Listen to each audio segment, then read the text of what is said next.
Okay, hello everyone. Thank you for joining this webinar about PASA's Diversified Vegetable Apprenticeship Program. My name is Dan Dalton. I'm the DVA Program Manager.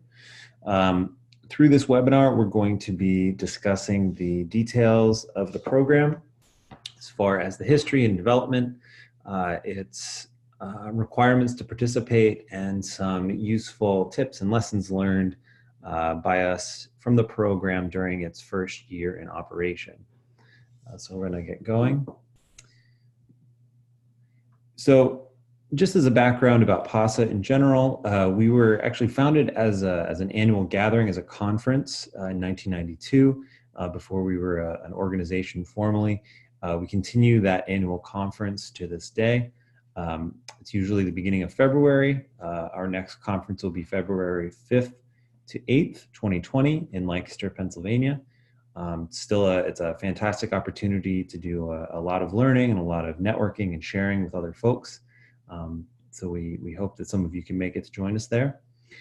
Over time, we've added to our farmer-to-farmer exchange agenda in-season workshops. So that's full day and half day workshops, generally on farms.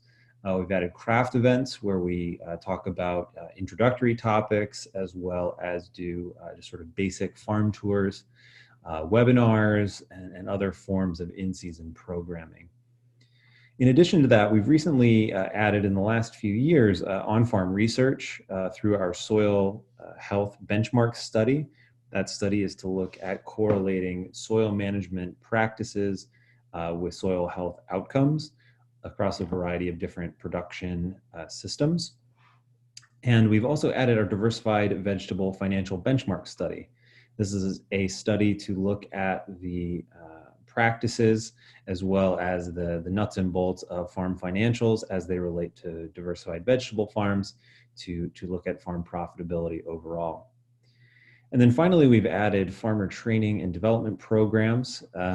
This includes and started with a dairy grazing apprenticeship, which is a program out of Wisconsin for which PASA is the Pennsylvania administrator. And then this program, the Diversified Vegetable Apprenticeship Program, the DVA, which we formally began this year in 2019 and is meant to address many of our vegetable growers and is modeled as much as we could off of the DGA and their success. So why develop a farmer training program in the first place? The primary drivers for us came out of some research we did with the PASA community in 2015.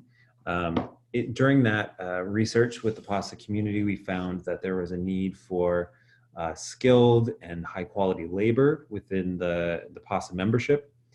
And we learned that there was both a need and a desire to help train the next generation of farmers, as well as a willingness to give back and an interest to give back in the farming community, however we could arrange for that to happen. And so the common themes that came out was that farmer training was typically informal and generally more conversational.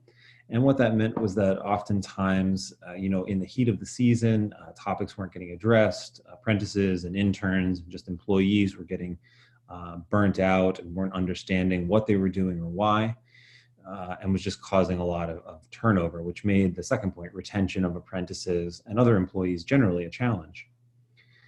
In addition to that, the apprentices were also finding that there were difficulties finding social opportunities, both within other aspiring farmers, farm trainees, and so on, as well as just chances to network within the broader farming community. And then through this work, we identified that there are several benefits that we thought we could bring to bear, particularly the opportunity for ownership transition or ownership succession for farms and farmers who were either aging out, getting to retirement age, or looking to move on, that we could bring on and help to train up folks to take over those operations and to be successful in doing so. We also saw that there was an opportunity for folks who wanted to hire on and invest in more skilled labor, the opportunity for an extended vetting process and a chance to do advanced onboarding for folks that would become long-term employees, farm managers, enterprise managers, assistant farmers, and so on. So then the question is raised, why an apprenticeship specifically as the avenue to pursue? And in agriculture, you could learn most of these topics and the principles and the options and whatnot from a book, but you really need to learn farming out in the field. It's difficult to learn in a classroom setting, and all of the perfect scenarios that you might be able to articulate in a classroom are something that the real world just doesn't really abide. You've got weather, you've got markets, you've got personnel and employee management, you've got equipment, things like that, including just growing a crop generally from year to year. So in agriculture, it's one of the oldest careers to be apprenticeable. Family members training children, folks in local communities training other folks to do this work. And so we saw the value in a hands-on, active training opportunity for vegetable farming. For the farmer, we also see that there are practical motivations. They're looking for motivated labor. For folks who want to pursue training and a career in farming. They don't just want workaday folks, they want motivated folks. They also, there's an opportunity for things like expansion or transition, as we've already mentioned. There's also the ideological driver to give back to the community, to help to continue the way of life of farming, using the land responsibly and the culture of farming. For apprentices, there are a couple of different motivations here. You've got the desire to reduce the risk of starting a farm or transitioning a farm. There is, obviously a lot of moving parts, and you have to start doing them all at a pretty high level to be successful from day one. And so a formal training program could help to reduce that risk. Helping them to build networks among peers, among elders, among other service providers, and so on. It's another advantage. And creating opportunities for things like farm transition, land access, access to capital, and access to technical support. So briefly, as far as the history of the program, 2015, like I mentioned, was this background research that identified the desire and the demand and the need for this kind of program. In 2017, after a lot of background work, a lot of conversations, a lot of just setting the groundwork and talking to stakeholders, we conducted what's called a DACUM curriculum workshop. That's DACUM is short for developing a curriculum. And that's a process where you rapidly develop a job profile and associated duties, skills, and tasks with the job so that you're able to move forward with a training program curriculum. Following on that, we spent 2018 transitioning those findings and those materials into program materials, as well as recruiting and matching folks for our year one pilot, which was this year. And in 2019, our job book was finalized. We'll talk about that more in a few minutes. The DVA was approved by the Department of Labor and Industry, and our inaugural cohort of apprentices began. Going forward, we're looking at broadening the program geographically around the state of Pennsylvania further, getting as far afield as we can. We're also looking at expanding beyond the PASA community. We are a small and very tight-knit community, and we're looking at trying to access other folks within vegetable farming around the state. And then also looking to pursue national registration for the program so that folks in other states would be able to access the program nationwide. These are the folks who were involved in that process. We had about 15 farms represented as a part of this two-day curriculum workshop, ranging from a variety of scales around a single acre up to over 100 acres. Around the state, we had folks at a variety of different production styles and so on. In addition to the folks pictured here, we also had about 30 or so folks outside of this group who helped to further validate their findings. So these folks identified the duties, skills, and tasks associated with vegetable farming, and then an additional group outside of them helped to ensure that we didn't miss anything the first time around, and then they came back together to finalize the process. So here's what they came up with. Through a process of engaging with our stakeholders and with this group of farmers at the curriculum workshop, we identified that a program that was roughly 18 months in length, minimum, would be ideal for what we were trying to do. Now that 18 months can be what we would say is a straight run where you go through the winter, a year and a half basically. Or enough farmers were interested in being able to split that time up into 2 chunks, so 2 production seasons with a little bit of a break in the winter time, that we decided to make that an option as well within this program. It's a little unusual for other apprenticeable careers, but in farming, we thought it was really worthwhile. The total hours for the program are 3,000, of which 2,784 hours are on-the-job training, and that's exactly what it sounds like. That's being out in the field, doing the work day to day of managing and operating a mixed vegetable farm. The remainder of that is 216 hours of what is called related technical instruction, or RTI. Those are things that require a little bit of additional instruction. They may be in classrooms or conferences. Those are more structured opportunities to learn things that have been identified as being particularly valuable or particularly difficult to do in an on-the-job training sort of setting.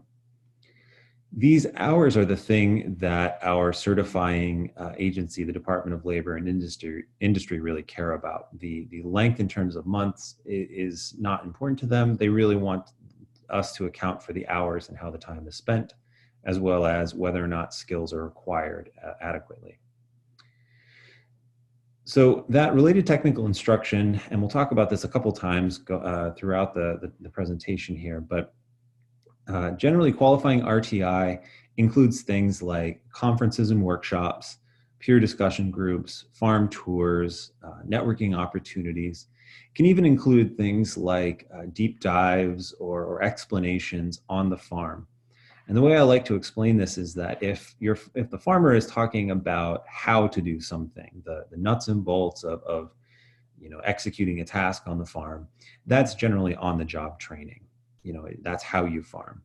If they're talking about why, their decision-making process, the other options, their history with an activity or an operation, something like that, or just talking about how they came to their system, that why generally qualifies as related technical instruction as well.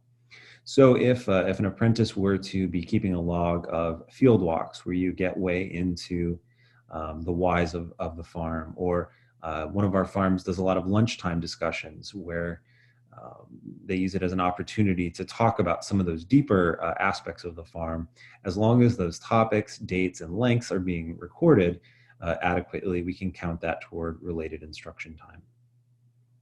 There's also built into apprenticeship in general, and our program as well, a structured set of pay raises that happen throughout the experience. They're roughly every 6 months, but those are also tied to hours, and we'll talk about that more in just a little bit. So just a little bit more about the program.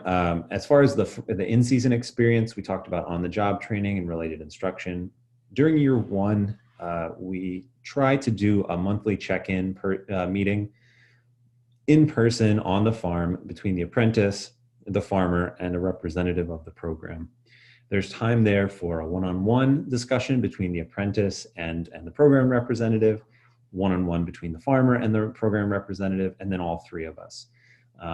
Oftentimes in any given month, you don't have anything particularly pressing to talk about one-on-one, and we just do a group discussion, but those opportunities are available for troubleshooting, answering questions, helping to identify and diffuse any conflicts on the farm, or just anything that needs to be addressed for the program in general.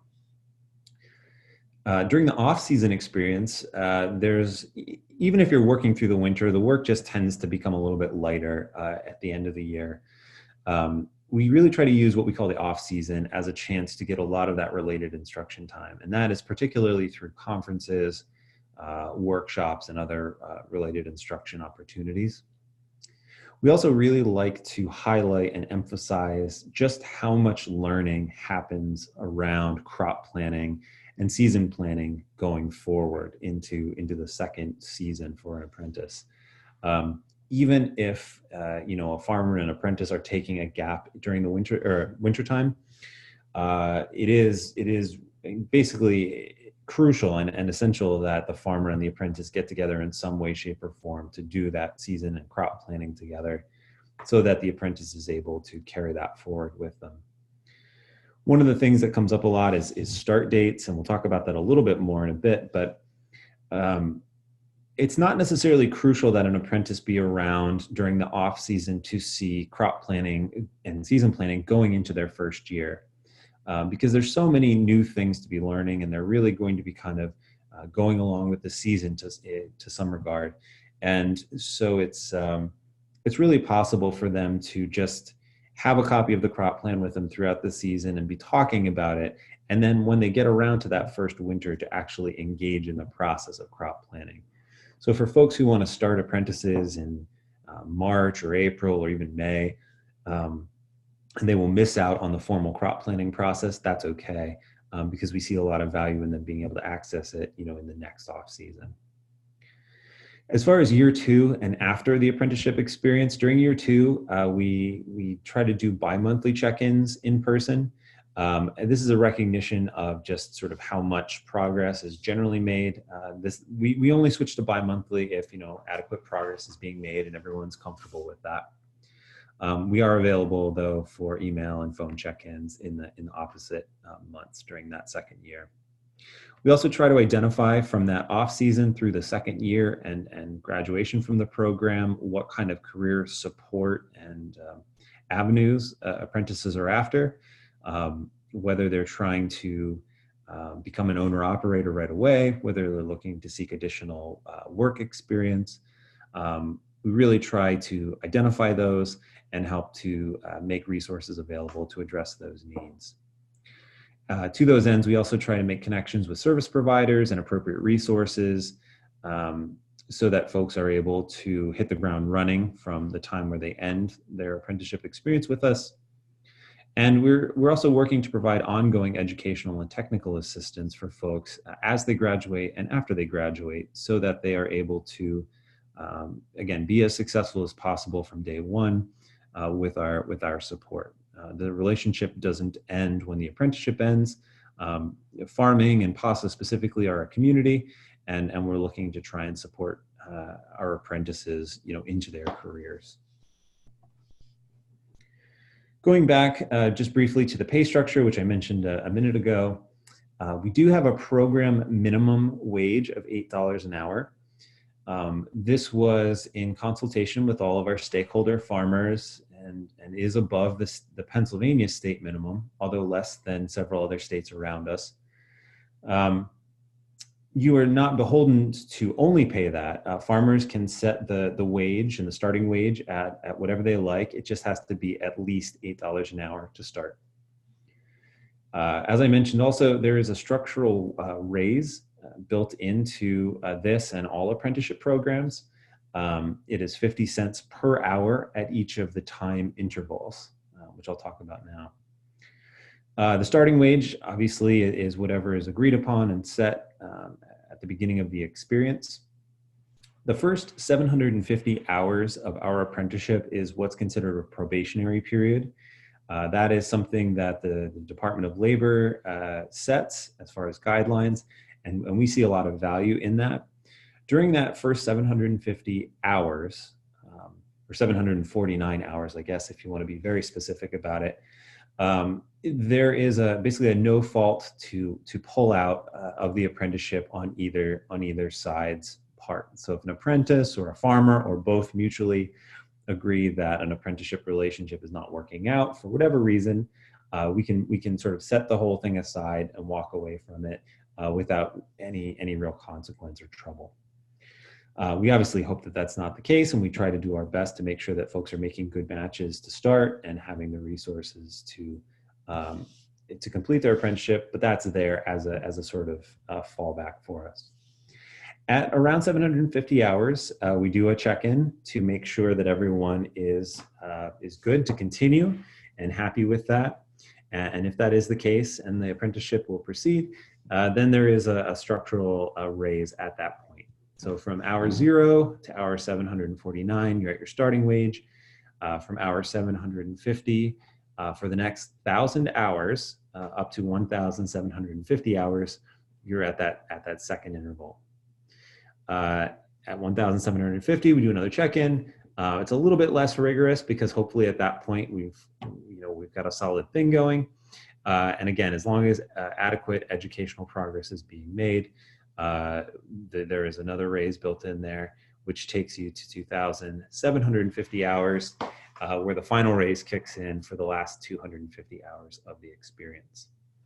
So we do like to emphasize that the starting wage is set by the master grower, provided that it's at least $8 an hour. We do encourage, just because there are concerns about these folks who are seeking a career in farming, and because of concerns about living wage, that you do strongly consider your wage structure and don't just go with the minimum if you can help it. There are also some stipulations around if you have H-2A workers, whether or not you have to pay at the H-2A rate. If there's a question for you, you're certainly welcome to reach out to us, and we're happy to talk that through with you. The other thing in pay structure, and this goes back to the sort of history of farm training, and part of the reason the program exists, is that there is an opportunity for folks to consider in-kind wages as part of their pay structure. However, those are pretty heavily regulated, and those are pretty narrowly construed. That is because historically a lot of folks were overvaluing that in-kind compensation to the disadvantage of apprentices. And so we now have to, if we're going to use those as a part of your compensation package, we do have to be very clear and explicit about what those are and at what valuations they're being considered. So that's something we can also work with you on if that's something you want to consider. So as a result of the DACM, we came up with a long, very robust list of farm duty categories. This ranges anywhere from basic administration through all of the elements of seasonal production through to equipment and machinery maintenance. Several of these areas, administration as an example, have sub categories or areas within them. There's so much to do within administration that there are several different categories of that. And so there actually are 18 areas total that come out of this. From the DACM, this is what it looks like. You've got the duties on the vertical axis, administration tasks, and then all of the associated elements of that. And that was translated into our job book. The job book is the controlling document of the apprenticeship. It's got our rules and regulations, some of our best practices, suggestions, as well as guidelines, things like that, as well as a list of all of these duties, skills, and tasks listed for tracking as a part of the apprenticeship. And this is what it looks like here. So we take that grid and we translate it into a chart like here. So I'm going to zoom in a little bit. Each of these areas is broken down into pre-season, in-season, and post-season.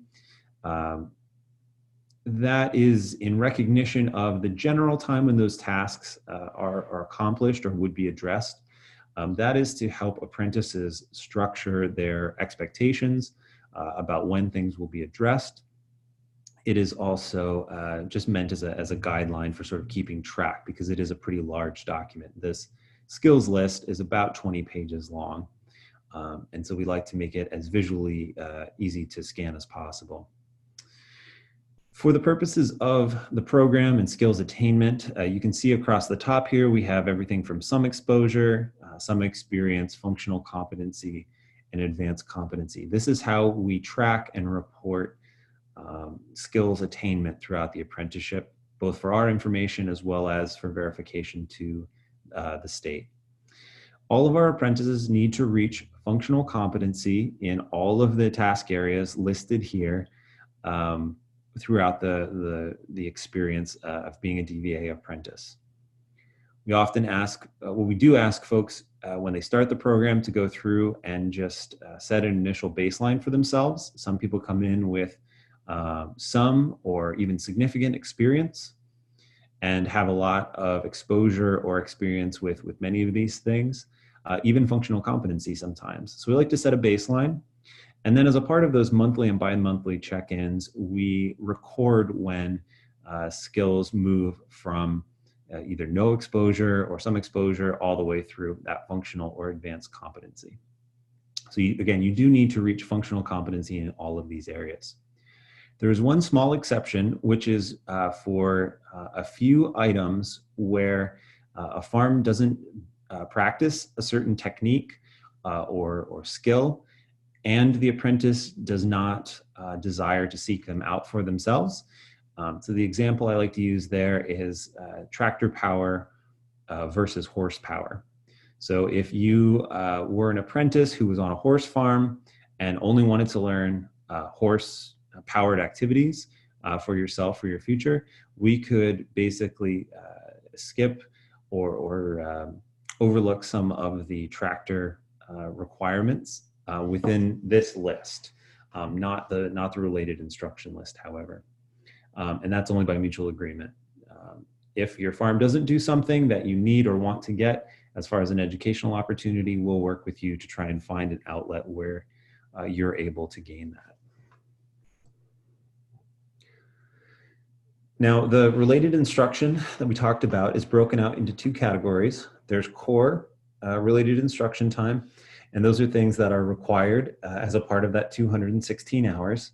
And there are elective options for related instruction that we'll talk about now. So the state actually required that we add a 10-hour occupational safety and health administration training. This is for general worker safety, things like hazard identification and protection, personal protective equipment, injury prevention, and so on. We found a video-based module system that's online for folks to be able to access it that way, that is focused specifically on agriculture. So we think that that's a good option for getting that training. Beyond that, we also saw the value and really took it to heart that tractor operation and tractor safety is something that is really highly valuable for everyone, whether or not you aspire to be at tractor scale farming or not. There are just a lot of lessons as far as worker safety, field preparation, and the mechanics and maintenance of tractors for their, and farm equipment generally for their safe operation. Many of the apprentices who have participated in our tractor safety trainings to date just have never had an opportunity to get on a tractor and do some of that work. So again, even if you don't aspire to tractor scale farming, it's a chance to do some introductory work and just become more familiar with their operation and how to be safe around tractors generally. The AgBiz Masters training is a partnership training for farm financials and business planning in partnership with the Ag Choice Network. This is actually a 2-year program, and each year of the program happens between November and roughly March. We only require that DVA apprentices participate in year 1 because we don't want to have to hold you over through a second year or a second off season just to be able to complete the training, but we do encourage it. There are some advantages financially to completing the second year of AgBiz. Those include discounted rates on loans through the Ag Choice Association, and I believe that those trainings also qualify for FSA, certain FSA loan requirements as well. So by completing that, you help to access certain capital at a discount for yourself. We also require some form of food safety training, whether that be a Food Safety Modernization Act training or a Good Agricultural Practices Act training. These address food safety, harvest and post-harvest handling, and product distribution in a safe way. We see this as part of the wave of the future and something that's really valuable for folks. We also require 6 hours or more of training in integrated pest management. This is something that, again, is going to be more and more important going forward, and we like to have our apprentices engage with this in a structured way. And the final core requirement of the program is attendance and participation in at least 1 year of our Sustainable Agriculture Conference. I mentioned that earlier. Those are in Lancaster, Pennsylvania, and then will be next year as well. It's a really great opportunity to meet other apprentices, meet farmers generally, meet service providers and companies, and just do a lot of learning, both formal and informal. During that conference, you're able to access things like a Food Safety Modernization Act training that we'll be offering, as well as a tractor safety training, integrated pest management, and so on.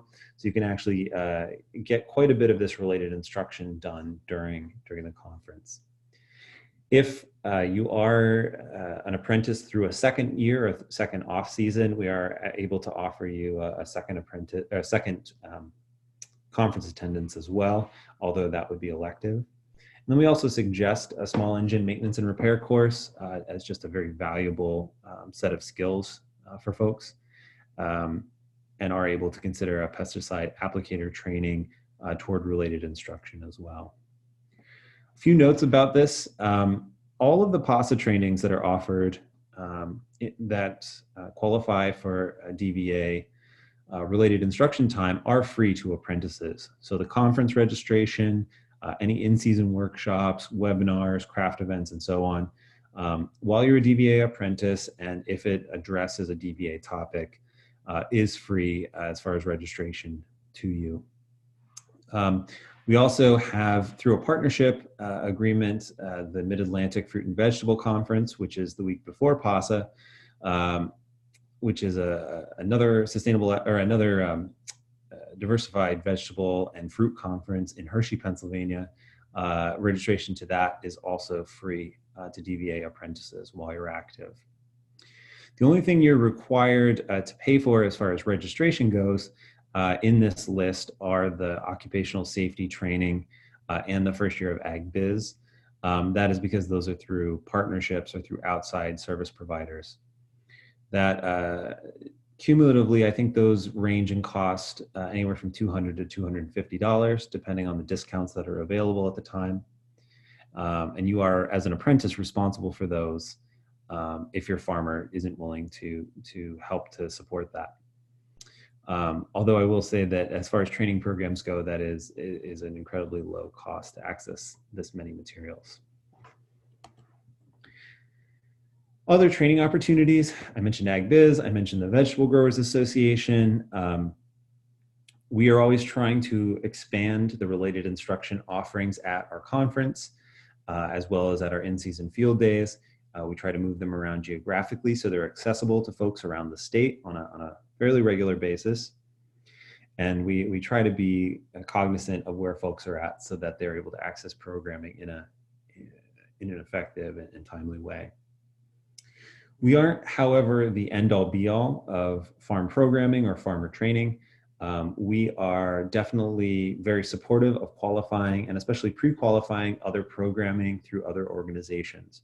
So if there is a sustainable ag organization in another state that is closer to you than something that PASA is offering, you are certainly welcome to attend that. We are able to count that toward your related instruction. We are not able to offer a discount necessarily, but we are able to qualify it for related instruction. Programming through organizations like the Vegetable Growers Association, their conference and their workshops, and other farm training organizations that may be closer to you. We also try very much to offer train the trainer programming for the master growers, for the host farms in this program. So far, we've developed some materials around employee handbooks and having an effective employee handbook.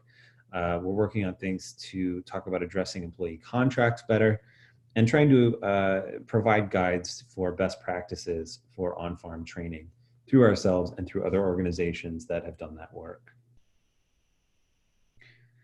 So we've talked about the background on the program and some of the nuts and bolts. The question is raised then, who should apply for the DVA? And when we're thinking about apprentices, we're really talking about folks who are aspiring to a career in farming and agriculture. This is not a program for gaining an initial experience. This is definitely for folks who are in it and heading on that trajectory. We'll talk about that a little bit more in a minute. As far as farmers go, we're looking for folks who have a proven track record of just being financially viable and being interested and able to support apprentices in the past, or the strong desire to do it going forward. The process for apprentices, there are 2 steps. We have an inquiry form that is on our DVA program page through the PASA Farming website, and I'll give you a link to that at the end of this talk. If you meet the basic requirements of the program, which we'll talk about in just a moment, you'll be sent a link to the full application, which is a portal through which you then submit deeper inquiries into your aspirations in farming, some of your work history, things like that. That application is translated into your apprentice profile. Your identifying and contact information is stripped out, but your aspirations and your work history and things like that are included for farmers to be able to review, to be able to assess, and then reach out to you as a potential apprentice on their farm. For the master growers, it's a 2-step process as well, although a little bit different. We do have an application which looks at your farm's history, again, your ability to support an apprentice and so on, some of your production practices. If you are tentatively approved through that application, you'll be on the portal, you'll be active and visible to apprentices. But in order to finalize your participation in the program and to actually have an apprentice placed on your farm, we do have to do a site visit to the farm just to follow up and verify that the things in the application are true and that everything appears safe and good to go as far as hosting an apprentice. Those are usually pretty quick visits, but it's just an important backstop for us to be able to make sure that as a program that we're doing our responsibilities and meeting our due diligence to place people safely. The matching process generally happens, and most matches occur between November and March. This is just, in recognition, and this is really the reality of farm employment for vegetable farms generally, that during the slow season, during the off season, that a lot of folks are looking for jobs and a lot of farms are looking to bring people on. We have had other apprentice relationships start at other times during the year. Like I said, as late as May. We've even had folks start mid-season. And we have had some inquiries about starting folks in August or September in order to give people a sense of the high season through harvest and then be able to do a more robust crop planning coverage as a part of the apprentice relationship, although we haven't had anybody actively do that just yet. Qualifications to participate. To be an apprentice, you need to be at least 18 years or older, have a high school diploma or GED equivalent, and at least 1 year of production farming experience or its equivalent. That or its equivalent at the end there is meant to give us a little bit of wiggle room in recognition of things like horticulture training programs, prior intensive but part-time farm experience. There's a whole world of things that I think could count toward this requirement. Generally, I like to ask people a few questions if they don't clearly meet this requirement about the scale, the amount of time, the amount of depth that they got into as a part of those equivalent experiences, and try to assess where they're at with it. If you don't meet that requirement, we do try to work with folks to give them some avenues to pursue that experience and some suggestions as far as some PASA members or other folks in their area who might be good places to get their start. For master growers, we really look at the ability to financially and educationally support an apprentice, a trainee. We try to look at their history with employees and trainees to make sure that they have been able to provide them with what they need, both as far as support educationally as well as just operations and a good work environment. Then we also look at sound soil and pest management practices. We want to see a holistic system for managing soil, as well as a well-rounded system for integrated pest management practices on the farm. We really, again, those tend to be through conversation and through observation. So who's coming to us for this? How are folks potentially coming to this program? We see sort of, if we're using a watershed metaphor, folks upstream of us as being prior to being in the DVA program. We see that there's a lot of opportunities for family members or current employees to be elevated and invested in the business. We also see the opportunity for potential future owners, if you are auditioning somebody to take over the business, that this would be a good way to train them up and get them really into the nuts and bolts of the system in a more systematic way. Folks coming out of other training programs or experiences, urban farms, educational nonprofit farms, internships, other apprenticeships, college or university farms, and farm incubator environments where maybe at the end of those incubator experiences, folks feel like they want to invest more in their knowledge base before moving out into farming, at a larger scale. And then downstream, after the DVA experience, we see for folks, some of those folks who really want to get a well-rounded experience, potentially seeking further farm training or employment. Farm management experience on either for-profit or nonprofit farms as a professional manager for someone else, or farm ownership through transition or succession, through farm leasing, through outright purchase, or potentially the opportunity to start your farm business on a farm incubator with a better knowledge base and being able to use those farm incubators to their highest function through the subsidized land costs and shared equipment.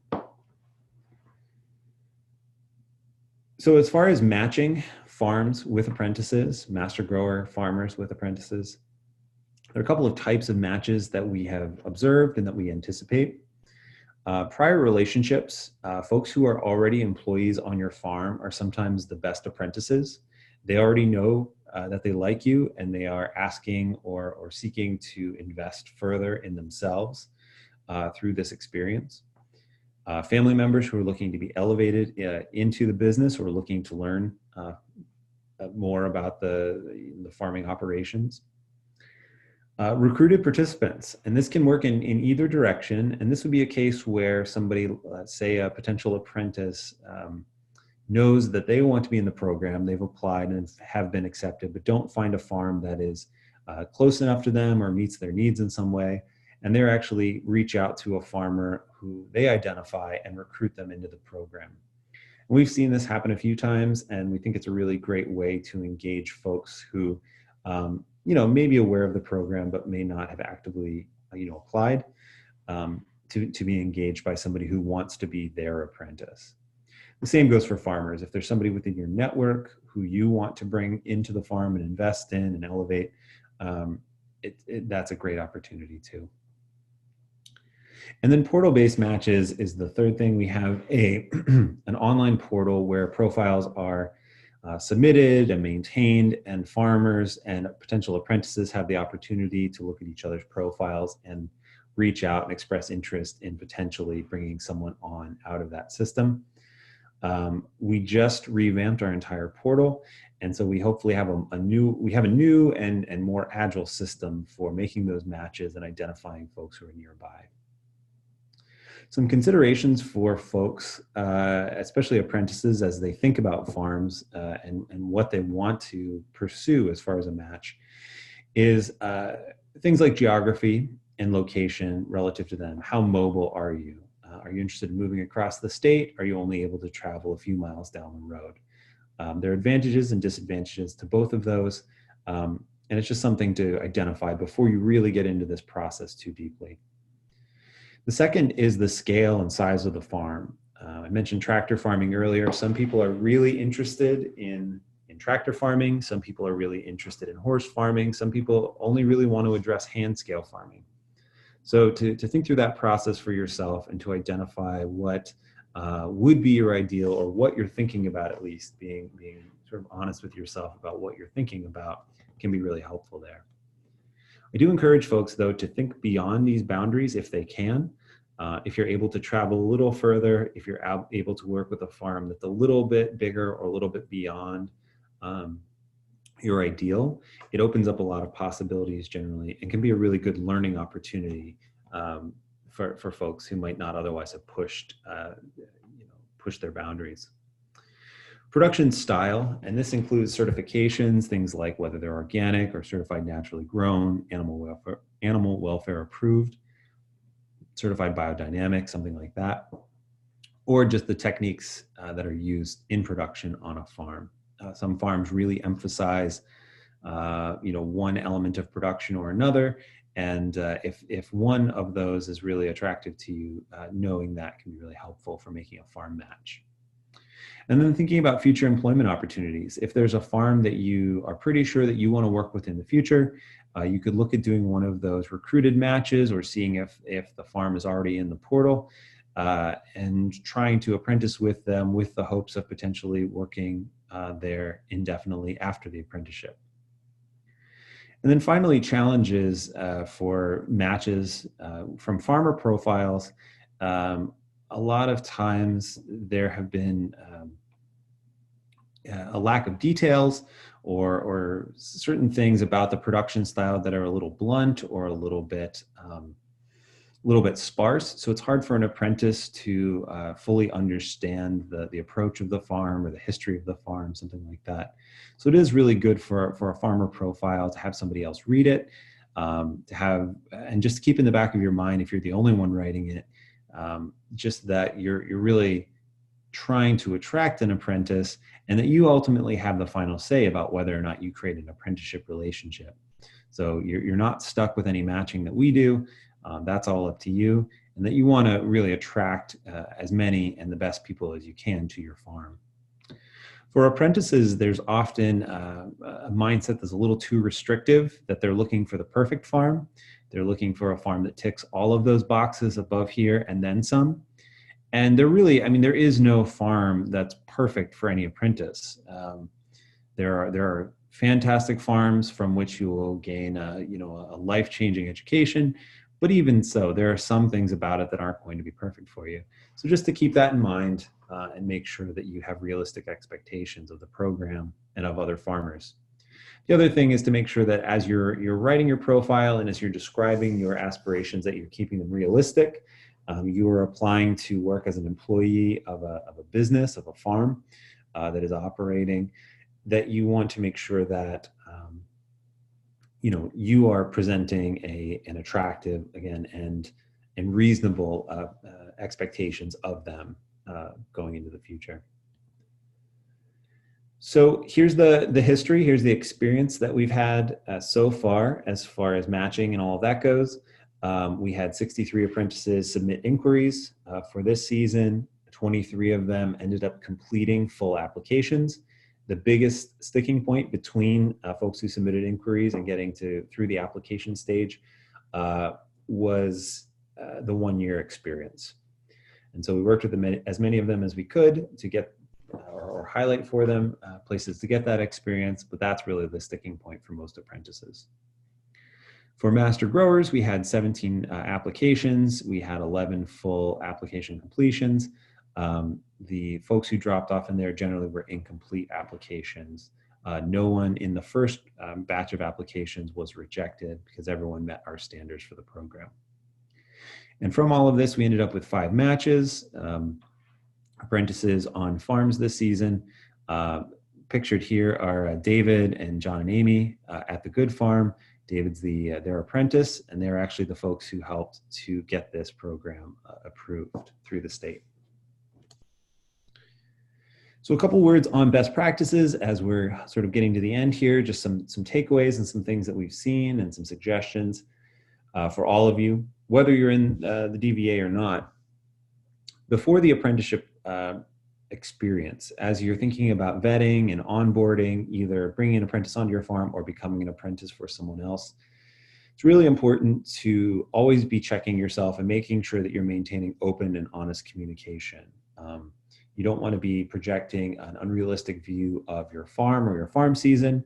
You also don't want to be overselling yourself as an apprentice. It's important to be honest and open throughout so that everyone is going in with good information. It's important to set reasonable and realistic expectations, again, of your apprentice and of your farmer. No farmer is perfect, no apprentice is perfect. And so making sure that you are being reasonable as you're working through the details of exploring an apprenticeship relationship, that's very important. One of the things that's most strongly correlated with a good apprenticeship match and a successful relationship is a working interview. So not just a conversation on the phone or even a conversation in person, going to the farm and touring the farm, going to the farm and working for a day can be really, really powerful for assessing whether the farmer's work style and teaching style works for you as an apprentice, and whether the apprentice's communication style, interest in your farm and all of that is there if you're a farmer.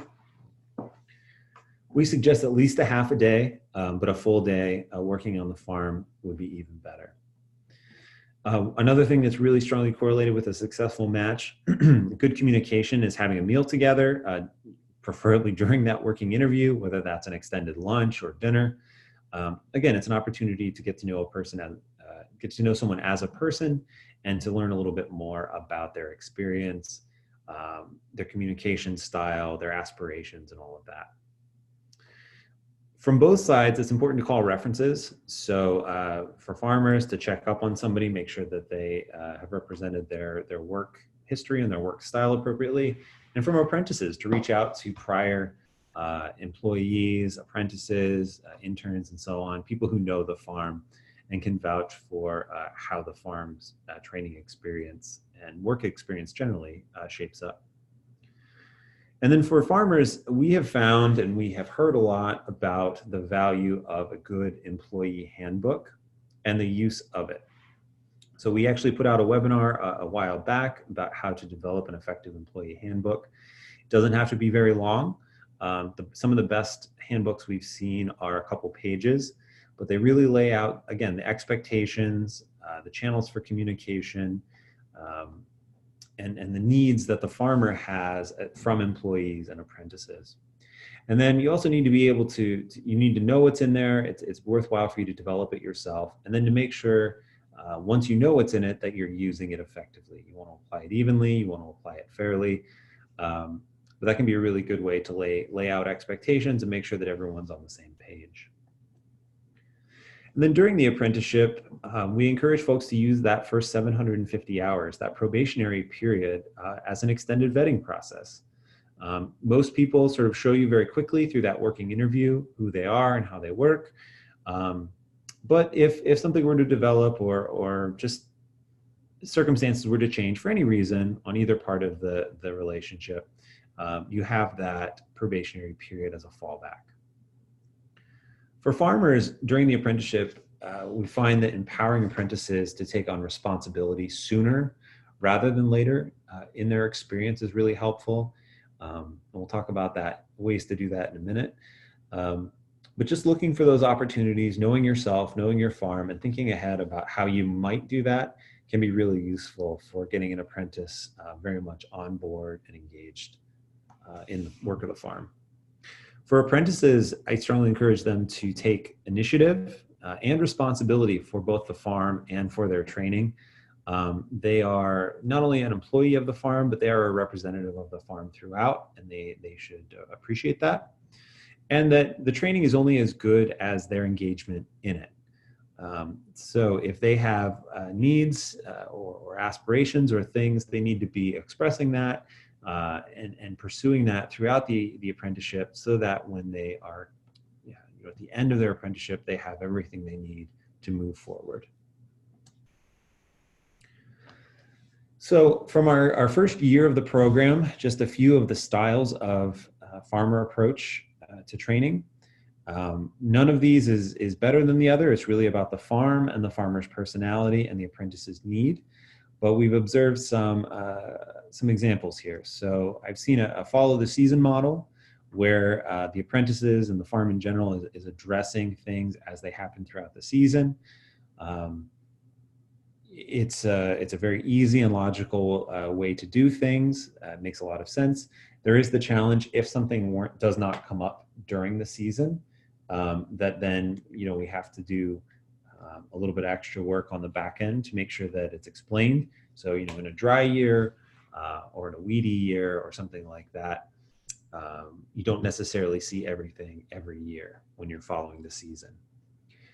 There's an opportunity to do a deep dive for the apprentice to really drill down into something like greenhouse production as a starting point, so that the apprentice becomes really well versed in something that the farm feels is critical to their operations. Greenhouse production in particular is something that's really obvious in this regard, because everything else kind of ripples outward from that. Some folks like to think of their apprentice more as just as a regular employee and situate them within the farm organization, and to use the RTI for enhanced educational opportunities and extra attention. It's a valuable way to go about things, or to invest in the apprentice as an enterprise or task manager on the farm, putting them in charge of one or more things that are a part of the farm operation very quickly. Can be really helpful. So things like harvest to post-harvest management, distribution, all that is a really nice way to go, because the product has already been grown and it is sort of heading outward from there. And any one of these is great, depending on your farm and your style. So we've reached the end here of my presentation. A couple of additional details I'll share with you. This is my contact information. And the phone number to reach me. If you have specific questions about your situation or something that occurs to you, in the future, feel free to reach out. We're happy to answer those questions. We've gotten a lot of good suggestions, and we've actually been able to troubleshoot some of our problems through questions that folks are having. For general information about the program, pasafarming.org/DVA takes you to the program website.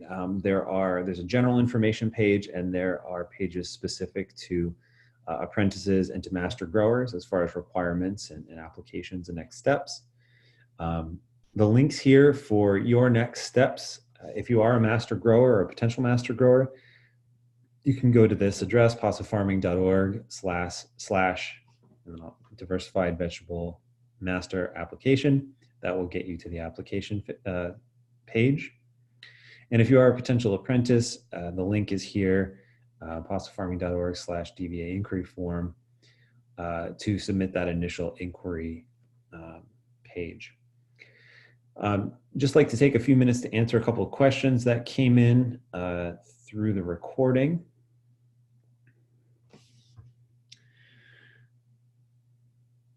For somebody, as I mentioned, for somebody who has less than a year of farm experience or is very inexperienced and is looking just to get into farming and farm training in general, there are lots of different textures around the states and opportunities to do that.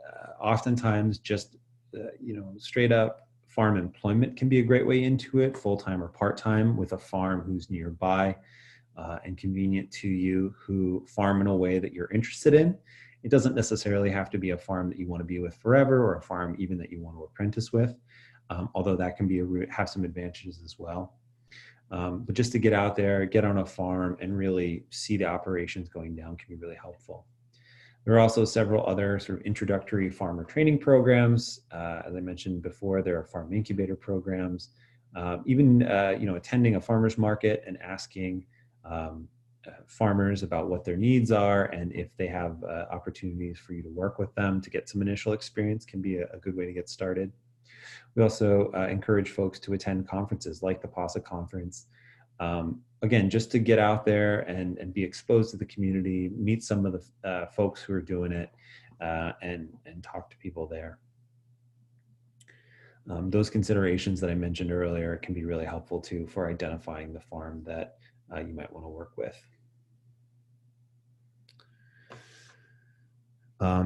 There's a question about folks who are out of state applying to the program. You can absolutely apply to the DVA. It's not specific to Pennsylvania, although we are trying to keep it generally to a Pennsylvania audience for right now until we have approval in other states or nationwide. Although if you are in a state that's very nearby, we might be able to work with you for that. Somebody asked about if they fill out an application or an inquiry, if they're obligated to participate in the program. The answer is no. All of the matches and all of the participation in the program is voluntary on both sides.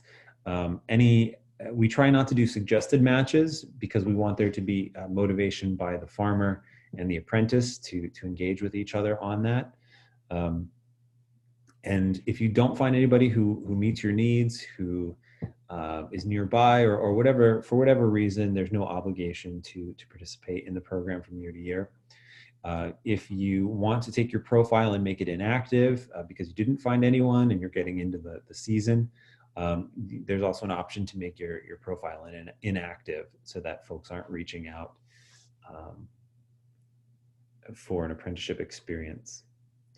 Question about having multiple apprentices on one farm at a time. It is possible, although we are limited by the state apprenticeship regulations. There needs to be a certain number of employees with a certain level of experience on the farm. Those are called journey workers, anybody who might have enough experience to impart something to an apprentice. If you have a certain number of journey workers on your farm, you could then qualify for a second or a third or a fourth apprentice with enough employees. And so if that does apply to you, if you have a larger farm with many employees, you can reach out and we can tell you how many apprentices you potentially could qualify for. Although we'd like to keep it to 1 or 2 apprentices on a farm, at least initially, so that we're able to see a demonstrated success with apprentices before we start adding more than 2 on any given farm.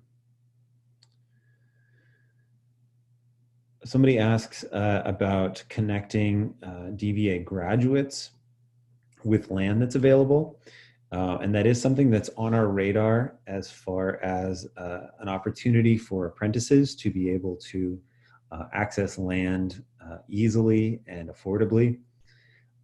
Because we have not yet graduated any apprentices, and those who are in the program right now have actually identified land on their own. We don't have anyone who's currently seeking land, but going forward, it is something that's on our radar to provide connections and opportunities for that to happen.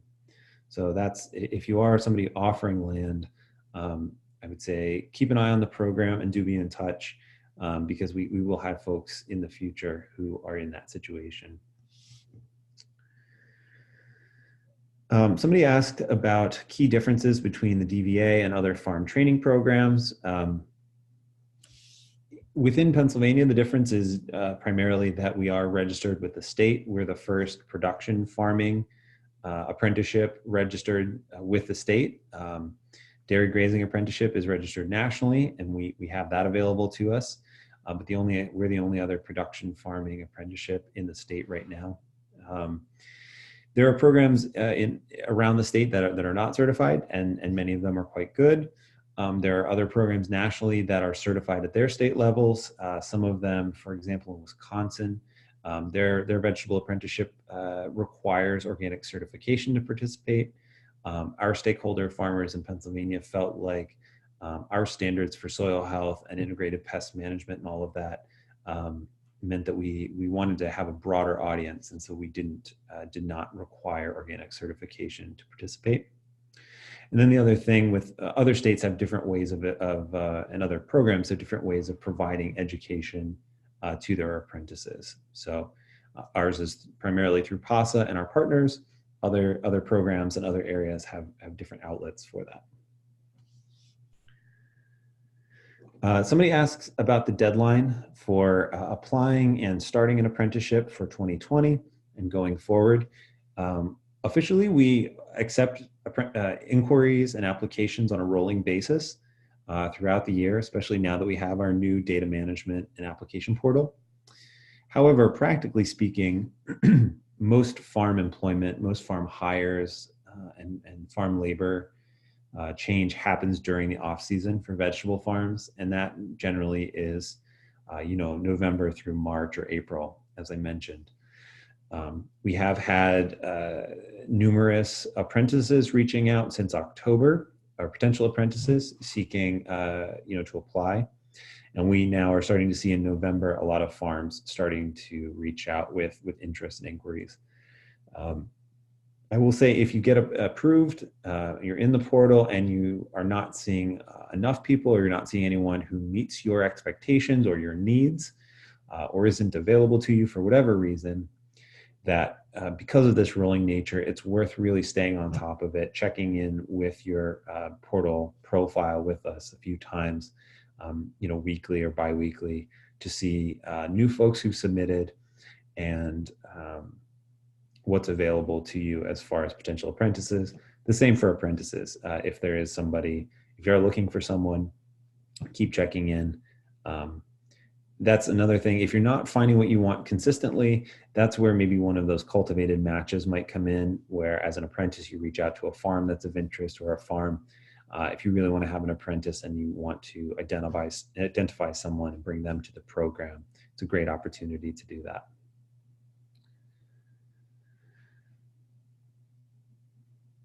And then somebody asks finally about what the biggest strengths are of the program. And I would say that the biggest strength of all of this so far has been the farmers in the PASA network, who have really committed to it, been very engaged with it, and have given us very openly just a lot of feedback, a lot of their time, a lot of their input about their own experiences, about what has worked, about what has not worked, and about what folks need as aspiring farmers to be successful. Our first cohort of master growers who are matched with apprentices have also been very helpful in giving us just a lot of great feedback, and we're constantly trying to respond to the requests and the needs of our apprentices and our farmers to make the program more successful going forward, and just trying to learn as many lessons as possible so that we can help to set folks up to be successful. One of the things that PASA has pursued in the last few years is trying to make sure that our programs are as integrated as possible with each other, so that our research agenda informs our education programming, and that our apprenticeship benefits from our education agenda, and so on and so forth. And that's something that we're really trying to be very diligent and cognizant of as we work with the program here. So I'm going to close it out here and say thank you all for watching the webinar, for your interest in the program. Like I said, the links are here on this last page. And if you do need anything, or have any specific questions, or anything that wasn't addressed, feel free to reach out to me at the email address there. And we look forward to having as many of you as possible participate in the program going forward. Thank you.